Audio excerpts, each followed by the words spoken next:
बड़ी खबर आपको बताएं, प्रधानमंत्री नरेंद्र मोदी का कर्नाटक दौरा है और शिवमोगा एयरपोर्ट का वो उद्घाटन करेंगे। देश को 6,300 करोड़ के प्रोजेक्ट्स करेंगे समर्पित। प्रधानमंत्री किसान सम्मान निधि की यानी पीएम किसान सम्मान निधि की 13वीं किस्त वो जारी करेंगे और केंद्रीय कृषि मंत्री नरेंद्र सिंह तोमर भी उनके साथ मौजूद रहेंगे।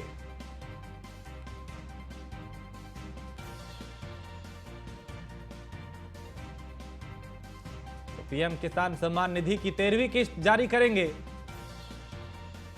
उनके साथ कृषि मंत्री भी मौजूद रहेंगे। केंद्रीय कृषि मंत्री नरेंद्र सिंह तोमर उनके साथ मौजूद रहेंगे और प्रधानमंत्री नरेंद्र मोदी का कर्नाटक दौरा है। कर्नाटक में शिवमोगा एयरपोर्ट का वो उद्घाटन करेंगे और देश को 6,300 करोड़ की प्रोजेक्ट समर्पित करेंगे। दोपहर 3 बजे कर्नाटक के बेलगावी में कार्यक्रम है और पीयूष तिवारी हमारे संवाददाता इस पे ज्यादा जानकारी देंगे। पीयूष, आज प्रधानमंत्री का कर्नाटक दौरा है, यहाँ पे वो किसान सम्मान निधि भी जारी करेंगे कि और कई प्रोजेक्ट हैं जिनकी सौगात देश को देंगे। देखिए, अगर हम बात करें तो प्रधानमंत्री नरेंद्र मोदी आज कर्नाटक दौरे पर हैं और यहाँ पे प्रधानमंत्री शिवमोगा में करीब 3600 करोड़ रुपए और बेलगावी में करीब 2700 करोड़ रुपए की विकास परियोजनाओं का उद्घाटन और शिलान्यास करेंगे। इसके साथ ही शिवमोगा में प्रधानमंत्री आज हाल ही में बने एयरपोर्ट का उद्घाटन भी करेंगे, जिससे करीब 450 करोड़ रुपए की लागत से तैयार किया गया है। और सबसे खास बात इस एयरपोर्ट की ये है कि यहाँ पे करीब 300 पैसेंजर ठहरने का इंतजाम भी किया गया है।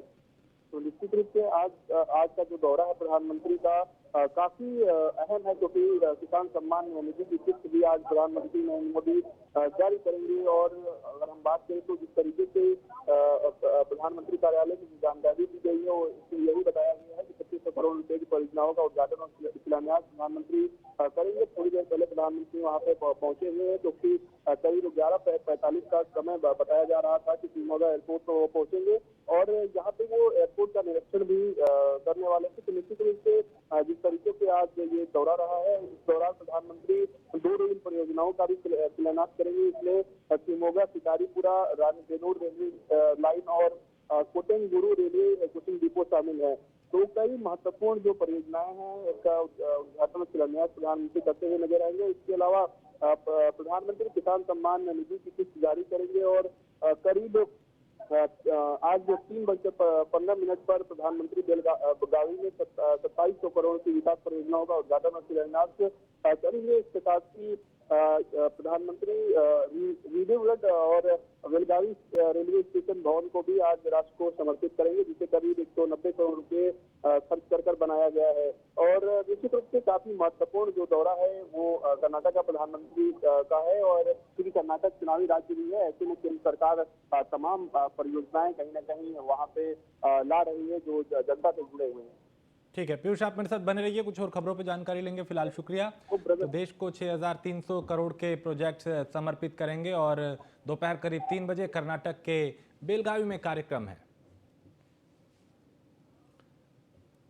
और खबर दिल्ली से है, जहां डिप्टी सीएम मनीष सिसोदिया की गिरफ्तारी का मामला है और सीबीआई अदालत से 14 दिन की रिमांड जो है वो मांग सकती है। सूत्रों के हवाले से ऐसा कहा जा रहा है। दोपहर करीब 1 बजे के करीब सिसोदिया की सीबीआई कोर्ट में पेशी होगी और आम आदमी पार्टी गिरफ्तारी के खिलाफ आज सड़क पर उतर रही है।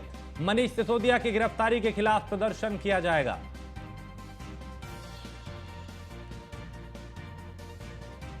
तो कल रात दिल्ली के उप मुख्यमंत्री मनीष सिसोदिया को गिरफ्तार किया गया शराब नीति घोटाले में और उसी को लेकर आज सीबीआई कोर्ट में पेश किया जाएगा। और आम आदमी पार्टी के कार्यकर्ता विरोध करने की, प्रदर्शन करने की पूरी तैयारी कर चुके हैं। तो सीबीआई ने कैसे कसा शिकंजा, ये हम आपको बता रहे हैं कि 25 नवंबर 2022 को सीबीआई चार्जशीट दाखिल की थी सीबीआई ने और 15 जनवरी 2023 को मनीष सिसोदिया के दफ्तर से सीबीआई ने कंप्यूटर जब्त किया था। 18 फरवरी को मनीष सिसोदिया को सीबीआई ने समन दिया।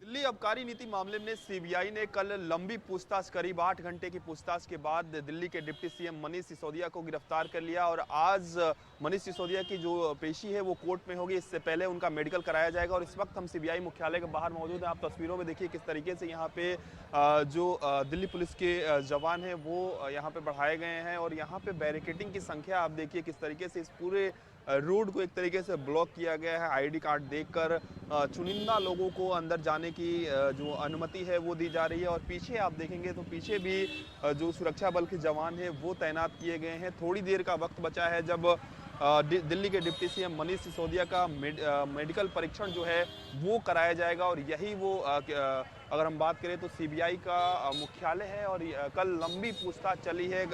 सीबीआई के सूत्रों की माने तो यही कहा जा रहा है कि मनीष सिसोदिया से कई जो पूछताछ है कई बार हुई है। और कई सवालों के जो जवाब हैं वो मनीष सिसोदिया इस दौरान नहीं दे पाए। और कहीं ना कहीं उनकी गिरफ्तारी हुई है। तो रिमांड भी मांगने की जो कोशिश है वो आज सीबीआई कोर्ट में करेंगे। हालांकि देखना होगा कि इस पूरे मामले में कोर्ट अपना क्या कुछ फैसला देता है। वीडियो जर्नलिस्ट राम त्रिपाठी के साथ पीयूष तिवारी, नई दिल्ली। अब और पीयूष इस पे हमारे साथ ज्यादा जानकारी के साथ बने हुए हैं। पीयूष, कितना और वक्त लगेगा अभी, चूंकि आज करीब 1 बजे के आसपास का वक्त निर्धारित था सीबीआई कोर्ट में पेश करने का मनीष सिसोदिया को। अभी क्या क्या हो रहा है और इस पूरे मामले में अब तक क्या क्या अपडेट आपके पास? देखिए, अगर हम आज की बात करें तो जिस तरीके से आम आदमी पार्टी लगातार इस पूरे विषय को लेकर हमलावर है, जुबानी तौर पर या सोशल मीडिया के माध्यम से, लेकिन इस वक्त हम सीबीआई दफ्तर के बाहर मौजूद हैं। और आपको तस्वीरें दिखाएं कि किस तरीके से यहाँ पे जो हलचल है वो बढ़ी हुई है। यहाँ पे करीब करीब 2 से 3 लेयर की जो बैरिकेडिंग है वो लगाई गई है। और यहाँ पे आप सीआरपी के जवान को देख रहे हैं, दिल्ली पुलिस के जवानों को देख रहे हैं। और सबसे बड़ी बात आप देखिए, अभी तक जो चर्चाएं चल रही थी कि वीडियो कॉन्फ्रेंसिंग के जरिए मनीष सिसोदिया की पेशी कराई जाएगी राउज एवेन्यू कोर्ट में, लेकिन अब जो जानकारी मिल रही है वो यही कहा जा रहा है कि फिजिकली तौर पर, यानी कि मनीष सिसोदिया को यहां से लेकर जाया जाएगा राउज एवेन्यू कोर्ट तक। और यही कारण है कि सिर्फ आधे घंटे का वक्त हुआ, आधे घंटे के अंदर आप ये जो फोर्सेस देख रहे हैं उनकी संख्या बढ़ा दी गई है। तो इस बात की आशंका अब जताई जा रही है कि सीधे तौर पे मनीष सिसोदिया को फिजिकली तौर पे पेश कराया जाएगा। हालांकि अभी भी दिल्ली पुलिस के आला अधिकारी इस बात को देख रहे हैं कि किस तरीके से राउज एवेन्यू कोर्ट के बाहर के हालात क्या है, क्योंकि आम आदमी पार्टी के नेताओं ने इस तरीके का दावा किया कि आज प्रदर्शन किया जाएगा, बीजेपी मुख्यालय के बाहर प्रदर्शन किया जाएगा। लगातार सोशल मीडिया पर ऐसे ट्वीट्स आए और ये काला दिवस मनाने की बात की गई। तो निश्चित रूप से अभी की अपडेट आपको दे दे तो वकीलों की एक पूरी फौज कहीं ना कहीं जो है वो सीबीआई दफ्तर गई थी। इस बात को अब कहीं ना कहीं देखा जा रहा है कि अगर सीबीआई रिमांड मांगती है तो कानूनी दांवपेच क्या कुछ हो सकते हैं मनीष सिसोदिया के पक्ष में। इसके साथ ही लगातार सोशल मीडिया पर दिल्ली के मुख्यमंत्री अरविंद केजरीवाल भी ट्वीट कर रहे हैं। उन्होंने साफ तौर पे कहा कि उन्हें किसी ने बताया कि सीबीआई के ज्यादातर अधिकारी जो हैं वो मनीष सिसोदिया को गिरफ्तार नहीं करना चाहते हैं, उनके पास पर्याप्त सबूत नहीं है। तो निश्चित रूप से इस तरीके की जो बातें हैं वो भी निकलकर सामने आती है। उसके अलावा जो आम आदमी पार्टी से सांसद है राज्यसभा संजय सिंह, उन्होंने आक्रामक तौर पे कहा कि अगर मुझे ईडी और सीबीआई 1 घंटे के लिए दे दी जाए तो मोदी और अमित शाह 1 घंटे के अंदर जेल में होंगे। तो इस तरीके की बयानबाजी भी निकलकर सामने आ रही है। लेकिन एक बात स्पष्ट है कि जिस तरीके से कल करीब 8 घंटे तक पूछताछ चली है उसमें कई महत्वपूर्ण बातें निकलकर अब धीरे धीरे सामने आ रही हैं। हालांकि सोर्सेस के हवाले से अगर हम बात करें तो यही बताया जा रहा है कि मनीष सिसोदिया को कई एविडेंस दिखाए गए, कई मोबाइल चैट्स दिखाए गए और कई बार मनीष सिसोदिया इस बात को मुकर गए, यानी कि कहीं ना कहीं वो इस बात से सीबीआई जब पूछ रही थी, उनसे पूछताछ कर रही थी तो वो एक तरीके से सहयोग नहीं कर रहे थे। ऐसी भी बातें निकलकर सामने आई है। लेकिन 8 घंटे पूछताछ चली, हर उस बिंदु पर पूछताछ की गई और ये भी कहा जा रहा है कि सीबीआई के पास पुख्ता आधार था, पुख्ता सबूत थे, इसी आधार पर कहीं ना कहीं गिरफ्तारी हुई है। और आज की बात करें तो आज दिल्ली की अगर हम बात करें तो राउज एवेन्यू कोर्ट के बाहर भी दिल्ली पुलिस के और तमाम फोर्सेस के डिप्लॉयमेंट वहां पे की जा रही है, बैरिकेडिंग लगाई जा रही है। इसके अलावा भारतीय जनता पार्टी मुख्यालय का हालात वही बना हुआ है, वहां पे भी फोर्सेस की डिप्लॉयमेंट है। आम आदमी पार्टी के मुख्यालय पर भी फोर्सेस की डिप्लॉयमेंट है। तो आज पूरी दिल्ली की बात करें तो सभी की निगाहें इसी बात को लेकर टिकी हुई है कि कि जब मनीष सिसोदिया जो कि दिल्ली के डिप्टी सीएम हैं, उनकी जब पेशी होती है राउज एवेन्यू कोर्ट में, या फिजिकली हो जाए या वीडियो कॉन्फ्रेंसिंग के जरिए हो जाए, तो कोर्ट क्या कुछ कहता है। क्योंकि सीबीआई लगातार यही सोर्सेस बता रहे हैं सीबीआई के कि सीबीआई चाहती है कि करीब 14 से 15 दिनों की रिमांड मिल जाए ताकि और भी जो पूछताछ है वो हो सके। लेकिन जिस तरीके से शराब नीति को लेकर तमाम तरीके के आरोप लगे मनीष सिसोदिया पर, मुख्य सचिव के रिपोर्ट में कई पॉइंटर्स बनाए गए, कई बिंदु बनाए गए और उस बिंदु को आधार बनाकर कहीं ना कहीं कार्रवाई की गई, मनीष सिसोदिया को भी आरोपी बनाया गया। तो निश्चित रूप से तमाम विषयों को लेकर कहीं ना कहीं कल पूछताछ हुई है और ये भी सोर्सेज बता रहे हैं कि कई ऐसे जो आरोपी जिन्हें बनाया गया था उनके कई मोबाइल फोन्स थे जिनमें कई बार सिम चेंज किए गए, कई बार जो सबूत हैं उसको नष्ट करने की भी कोशिश की गई। तो कई महत्वपूर्ण बिंदुओं पर कहीं ना कहीं सीबीआई जांच पड़ताल कर रही है। कई महीनों से आपने देखा कि बीते कुछ महीनों में लगातार एक के बाद एक कार्रवाइयां हुई हैं। जब मनीष सिसोदिया के बैंक लॉकर तक को खंगाला गया, कई बार उनसे पूछताछ हुई, इस दौरान आम आदमी पार्टी के नेताओं से पूछताछ हुई, जिन लोगों को इस पूरे प्रकरण में आरोपी बनाया गया था उनसे पूछताछ हुई, कई खुलासे हुए, एक के बाद एक कई बड़े अहम खुलासे हुए। लेकिन आम आदमी पार्टी जिस तरीके से कल भी आक्रामक थी, जब मनीष सिसोदिया सीबीआई दफ्तर के लिए निकले तो वो सबसे पहले महात्मा गांधी को नमन करने जाते हैं, वहां पे वो उनको नमन करते हैं और उसके बाद सीधे तौर पे वो कहते हैं कि मैं भगत सिंह का अनुयायी हूं। केजरीवाल को या मनीष सिसोदिया को कि जब वो कल पूछताछ के लिए जा रहे थे तो उनको इस बात का आभास था कि आज गिरफ्तारी हो सकती है। केजरीवाल ने भी पहले ही कह दिया था, मनीष सिसोदिया भी इस बात को भांप चुके थे। देखिए, इस बात का अंदाजा लगाइए कि जब गुजरात विधानसभा के चुनाव चल रहे थे और इस तरीके की कार्रवाइयां हो रही थी तो लगातार आम आदमी पार्टी बीजेपी पर हमलावर थी कि चूंकि गुजरात में चुनाव है इसलिए मनीष सिसोदिया को परेशान किया जा रहा है, तंग किया जा रहा है। लेकिन सबसे खास बात है कि इस समय ऐसी कोई चुनाव नहीं है, खासतौर पर वहां पर जहां पर आम आदमी पार्टी प्रतिद्वंदी हो, आम आदमी पार्टी विपक्ष में हो, तब ऐसी कार्रवाई हो रही है। तो निश्चित रूप से दिल्ली के मुख्यमंत्री अरविंद केजरीवाल ने भी एक तरीके से कहा था कि रविवार तक सीबीआई गिरफ्तार कर लेगी, ऐसा मुझे अंदेशा है, ऐसा मुझे शक है। और इसके अलावा अगर हम बात करें तो मनीष सिसोदिया ने भी सीधे तौर पे कल कहा था कि मुझे गिरफ्तार अगर सीबीआई कर भी लेती है तो मेरे परिवार का ख्याल रखने के लिए दिल्ली की जनता है, आम आदमी पार्टी के तमाम कार्यकर्ता हैं। तो इसके अलावा उन्होंने कहा कि मैं भगत सिंह का अनुयायी हूं, मैं किसी से डरने वाला नहीं हूं। तमाम तरीके की बातें कल भी कही गई और एक बात साफ तौर पे आम आदमी पार्टी की ओर से बार बार रिपीट की जा रही है और महीनों से रिपीट की जा रही है कि दिल्ली का जो शिक्षा मॉडल है उसको दिल्ली के डिप्टी सीएम ने बेहतर किया है और यही कारण है कि जानबूझकर केंद्र की सरकार आम आदमी पार्टी को बदनाम करने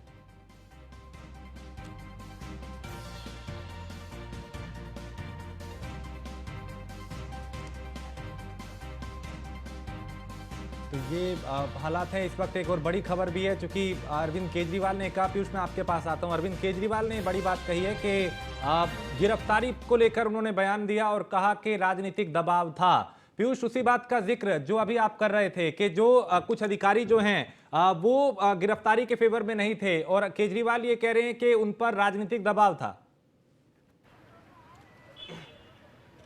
देखिए, आज अरविंद केजरीवाल ने ऐसा स्टेटमेंट दिया या यूं कहें कि सोशल मीडिया के माध्यम से ट्वीट किया। लेकिन सबसे बड़ी बात है कि इससे पहले जब सीबीआई की कार्रवाई हुई तो सेम लाइन जो दिल्ली के डिप्टी सीएम उन्होंने मीडिया को जब संबोधित किया था तो उन्होंने, आप याद करिए, उन्होंने कहा था कि सीबीआई के अधिकारी बुरे नहीं हैं, लेकिन जो लोग इन अधिकारियों को भेजते हैं जानबूझकर इन अधिकारियों को भी परेशान किया जाता है। उन्होंने कहा था कि मैंने सीबीआई के अधिकारियों से बातचीत की है, उनके जांच में सहयोग मैंने किया है, लेकिन सीबीआई के अधिकारियों को भी देर रात तक परेशान किया जा रहा है। तो कहीं ना कहीं उसी बात को एक तरीके से रिपीट करने की कोशिश दिल्ली के मुख्यमंत्री ने भी की है और उसको सोशल मीडिया के माध्यम से ट्वीट किया है और साफ तौर पे कहा है कि राजनीतिक द्वेष है। और लगातार अगर हम बात करें तो अरविंद केजरीवाल की बात करें या आम आदमी पार्टी के कार्यकर्ताओं की बात करें या वरिष्ठ नेताओं की बात करें, लगातार सोशल मीडिया के माध्यम से आक्रामक है और भारतीय जनता पार्टी पर आक्रामक है खासतौर पर, और कई बातें निकलकर सामने आ रही हैं। हालांकि बीजेपी भी इस बात को डिफेंड कर रही है और बीजेपी भी आक्रामक रूप से कहीं ना कहीं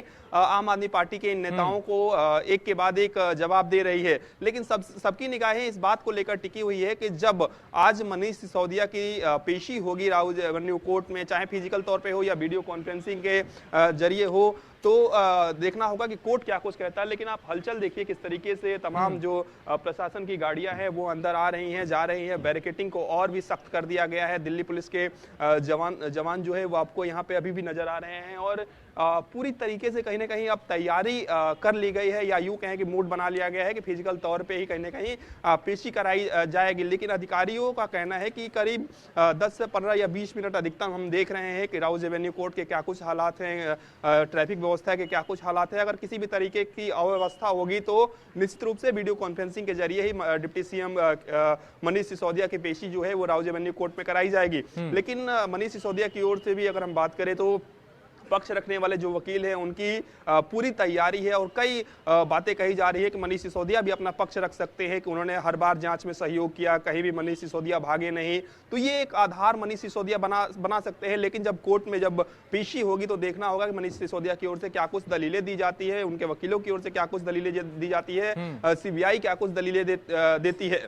लेकिन एक बात स्पष्ट है कि जब जितने दिन महीनों से ये सब कार्रवाइयां चल रही हैं, गिरफ्तारी हो रही है, हिरासत में लिए जा रहे हैं, पूछताछ हो रही है, अलग प्रदेश में जाकर बैंक के लॉकर को खंगाला जा रहा है, तो निश्चित रूप से सीबीआई के पास पुख्ता आधार जरूर होंगे, तभी एक हाई प्रोफाइल नेता माने जाते हैं दिल्ली के पूरे मामले पे। आपसे मैं फिर जानकारी लूंगा, आप नजर बनाए रखिए। बहुत शुक्रिया फिलहाल इस तमाम जानकारी के लिए।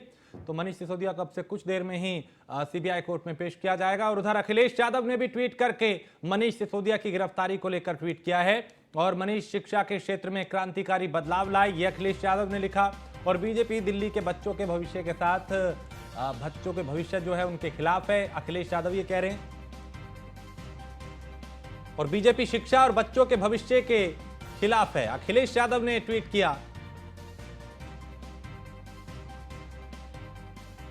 तो बीजेपी दिल्ली के बच्चों के भविष्य के खिलाफ अखिलेश यादव ने ट्वीट करके भारतीय जनता पार्टी को घेरा और मनीष सिसोदिया की गिरफ्तारी को लेकर वो सरकार को घेरते हुए नजर आए और कहा कि जांच एजेंसियों का दुरुपयोग हो रहा है।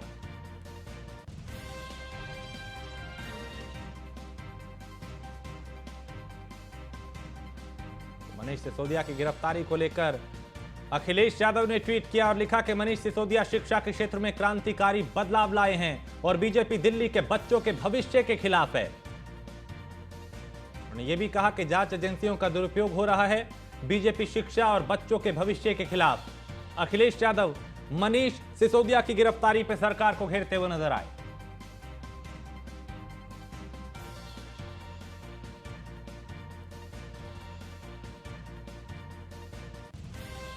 मनीष शिक्षा के क्षेत्र में क्रांतिकारी बदलाव लाए हैं, अखिलेश यादव ने कहा और उनकी गिरफ्तारी को लेकर वो सरकार को घेरते हुए नजर आए। बीजेपी दिल्ली के बच्चों के भविष्य के खिलाफ है, यह भी अखिलेश यादव ने कहा और बीजेपी शिक्षा और बच्चों के भविष्य के खिलाफ है। समाजवादी पार्टी के अध्यक्ष अखिलेश यादव ने ट्वीट करके सरकार को घेरा। मनीष सिसोदिया की गिरफ्तारी को लेकर उन्होंने कई तंज कसे।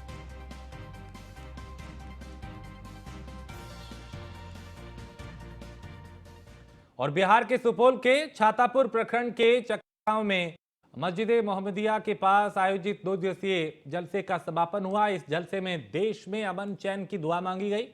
2 दिवसीय इस कार्यक्रम का संचालन असलम परवान और मौलाना निजामुद्दीन ने किया और जलसे में आए सभी वक्ताओं और मुख्य अतिथियों को शॉल देकर सम्मानित भी किया गया। अब हो गया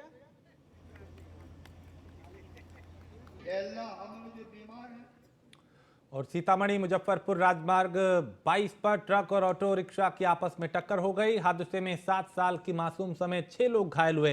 हादसे के बाद ट्रक का ड्राइवर मौके से फरार हो गया। घायलों को नजदीकी अस्पताल में भर्ती कराया गया है।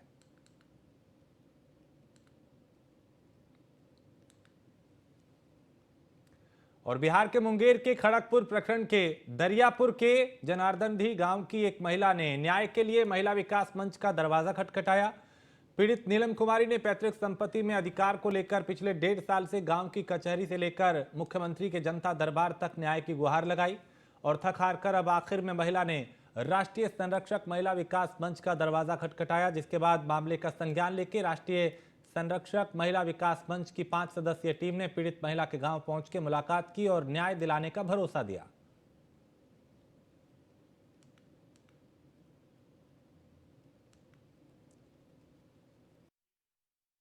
का विवाद का ये मामला है। जी, कब से चला रहा है? ये 10 से चल रहा, 10-11 साल से। जी, हाँ, और मेरा जो थी पिता हैं, 3 भाई हैं। जी, और हीरालाल मोदी, राजपति मोदी हुँ, और भुवनेश्वर मोदी। जी, इसमें मेरा थी पिता भुवनेश्वर मोदी में, जी, और थी जो 10 मेरे दादा का ना पैतृक संपत्ति ये है एक्चुअली। जी, हाँ, मेरा दादा का नाम बोनू मोदी है। जी।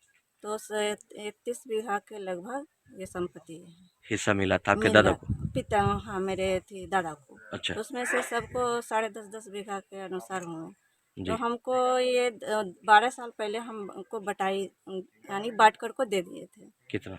द और खबर बिहार के किशनगंज से है, जहां ठाकुरगंज के पौवाखाली में शॉर्ट सर्किट की वजह से आग लगने का मामला सामने आया। इस आग की चपेट में काफी नुकसान हुआ और लाखों का नुकसान हुआ है। देखते ही देखते इस आग ने विकराल रूप ले लिया। सूचना पर पहुंची दमकल विभाग की टीम ने काफी मशक्कत के बाद इस आग पर काबू पाया।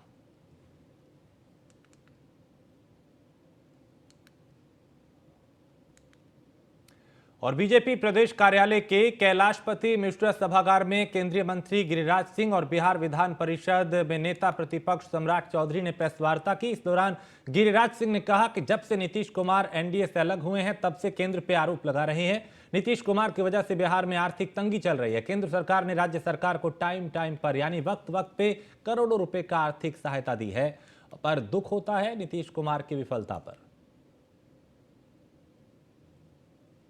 रूरल एरिया में अगर भारत सरकार का पैसा ना जाए, इनकी बत्ती बंद हो जाए, इनके गाड़ियों में डीजल पेट्रोल बंद हो जाए। हमने इस वित्त वर्ष में भी 5,500 करोड़ 5,488.81 करोड़ दिया है और एडमिनिस्ट्रेटिव मद में 936.39 करोड़।